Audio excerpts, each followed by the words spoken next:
ఒక అంశాన్ని ఏ రేంజ్‌లో చూడాలి అనేటటువంటి కాన్సెప్ట్ చాలా కీలకం.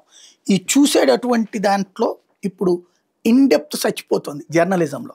తాజాగా ఒక వార్త రాసుకొచ్చారు. సంతృప్త శాతంలో సర్కార్‌కే టోకరా ఏంటయ్యా అంటే రిజిస్ట్రేషన్‌ల శాఖలో నంబర్‌లన్నీ గూడా రిజిస్ట్రేషన్ చేసేవాళ్ళ నంబర్‌లన్నీ గూడా బ్రోకర్‌లే పెడతారు. ఆ బ్రోకర్‌లకే ఈ ఫోన్‌లొస్తాయి. మీకు సాటిస్ఫాక్షన్ ఉందా లేదా అని.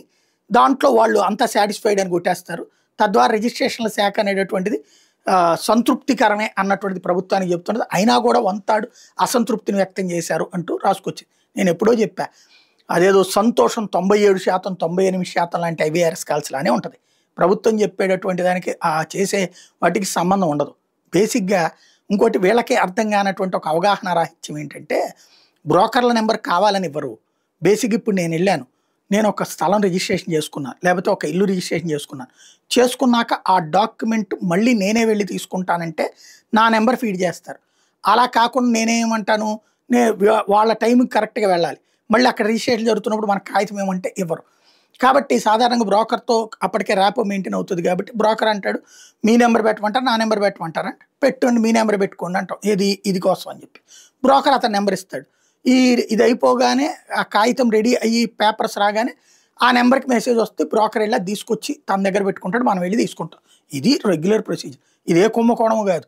ఒరిజినల్‌గా మనకు ఉండేటటువంటి సమయాభావం సమస్య అంతే. దానికి ఆ నెంబర్ నుంచి రిజిస్టర్ అయింది కాబట్టి అన్నటువంటి కోణంలో వాళ్ళది వెళ్ళి చూసుకుంటారు. అందులో కుంభకోణం ఏమీ లేదు. ఒక్కొక్క బ్రోకర్ పేరున 500 ఫోన్ నెంబర్లు ఉంటాయి, 1000 ఫోన్ నెంబర్లు ఉంటాయి. ఇప్పుడు తెలివైనోళ్ళు అయితే ఏం చేయాలి అంటే ఇక్కడ ఖచ్చితంగా రిజిస్ట్రేషన్ ప్రతి స్థలము, ప్రతి ఇల్లు, ప్రతి ఆస్తి. ఇప్పుడు ఎట్లయితే పాన్ కార్డుకి ఆధార్ అనుసంధానము, ఇప్పుడు ఆల్రెడీ కంపల్సరీగా దీనికి ఆధార్ కావాలి, పాన్ కావాల్సిందే. అయ్యే నెంబర్లకి దీనికి ఉండాలి లింక్ అని చెప్తే సరిపోయాయి. అది ఎందుకు చేయట్లేదు ఏ ప్రభుత్వము కూడా అంటే ఇదంతా పెద్ద తతంగం. అధికారులు ఇంకోటి తినకుండా ఎవడో ఉండడు. ఇప్పుడు మొన్న రైడింగ్స్ గురించి ఆ సర్కిల్స్లో వినబడుతున్న మాట ఏంటంటే ఎమ్మెల్యేలు అందరూ కలిసి చేపించారు. ఎందుకయ్యా అంటే వాళ్ళకి ఇందులో 1% వాటా వస్తే ఇందులో 50% వాళ్ళు తీసుకుంటున్నారు. ఇంతవరకు ఎమ్మెల్యేలకు ఇస్తున్నారు లేదో తెలియదు.